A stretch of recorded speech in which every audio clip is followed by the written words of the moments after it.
It's the last weekend of regular season with no cold push in sight. We've chased snow geese for most of January and we plan on finishing the season that way. My buddy Ryan calls early in the week and asked if we'd like to come down and hunt with him and Mike Smothers and a couple other guys. Fowled reality is based on working hard to kill what birds we do, but when an opportunity rises to hunt with a champion, top 10 ranked goose caller, you jump all over it. Mike started a new duck and goose club this year in Southern Illinois. After talking to him in the middle of the week, he had the same type of season that we had been having. As we all know, the cold weather is what pushes the birds south. With no cold weather like what we had this year, there was a ton of birds north of us. But the one thing that Mike did note was a ton of snows and specks on one of his leases that's a part of his club, and he invited us down. Now that field wasn't just any field after we received 3 inches of rain. The water had collected in the field and then backed up into a grassy slough that was perfect for concealment and an awesome roost for a ton of geese and ducks.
Even without a duck decoy on our spread, we had mallards and pintails on the face all day long. This would have made for an amazing shoot, only had it been a couple weeks earlier.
We killed 16 that first day with an awesome hide.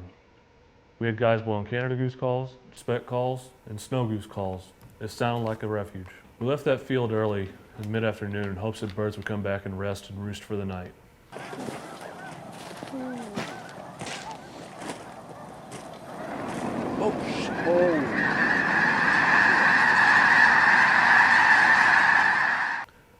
As you could hear, the birds loaded up after we left in the sheetwater. We knew we were in for another good hunt.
tough waterfowl season.